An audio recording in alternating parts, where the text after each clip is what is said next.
You've got here the story of the spy, the Duke, the Lodge, and a saga worthy of John le Carré, but it's playing out like the very worst bits of pantomime. He's behind you. At the heart of this latest scandal is this individual known as H6, the former translator, it seems, of the Home Office, the alleged agent of the Chinese Communist Party's United Front Work Department. H6 is accused of cultivating high-level relationships in Britain to further covert influence. And one such relationship was Prince Andrew, the Duke of York, a man who continues to draw controversy like moths to a flame. And H6 was reportedly so close to Andrew that he was invited to his birthday party in 2020 and even authorised to represent him in seeking investors in China. And a letter unearthed during an investigation gushed about H6's standing in Andrew's inner circle, placing him at the top of a tree of confidence, a tree one suspects the Duke's brother, King Charles, wishes he could uproot entirely. Speculation has been rife about how Andrew maintains his opulent lifestyle at Royal Lodge, despite losing his royal duties and facing significant financial constraints. Could the Duke's association with H6, who facilitated access to investors, be part of the answer? Or is this another chapter in the long-running mystery of Andrew's opaque finances? The palace has remained tight-lipped, issuing only a terse statement that the Duke ceased contact with H6 after concerns were raised. And it brings us to a sort of broader issue, the intersection of royal privilege and national security, and how was an alleged spy able to embed himself so deeply in royal and political circles, meeting not just Andrew, but the former Prime Ministers Cameron and Theresa May?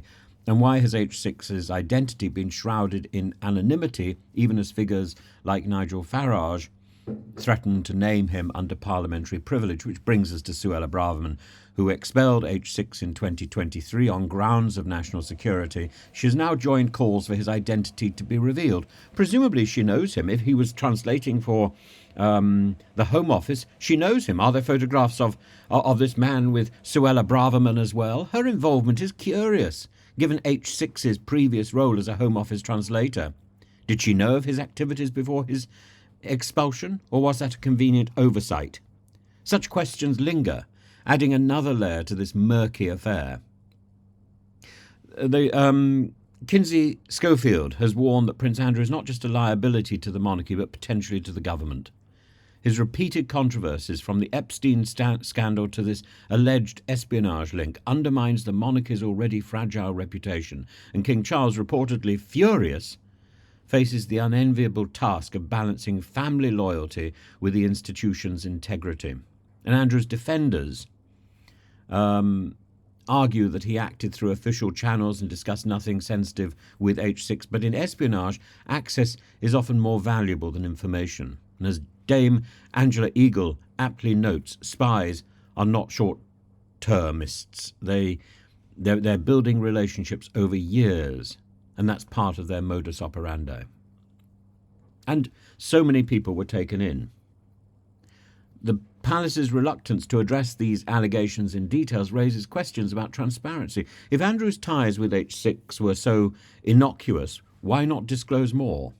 The public deserves answers, especially given the monarchy's taxpayer-funded lifestyle, and the alternative is to allow speculation, which of course is rampant through the internet at the moment. And, there is also a question running around whether or not there's a link between H6 and Brendan Kavanagh, the piano player from last Christmas. Unless, of course, H6 moonlights as a keyboard virtuoso, I don't think there's any link.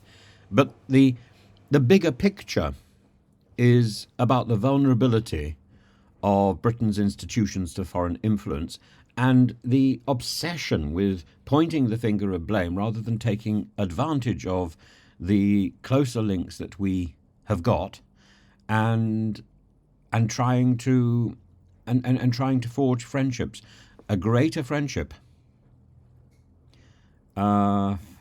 makes this sort of hostility unnecessary. As Ian Duncan Smith has noted, this is not just a royal embarrassment but a national security concern. But it's also a concern about the fragility of the vulnerability of our systems. Our systems are built on shifting sand, not just on sand, but on sand which is deeply treacherous.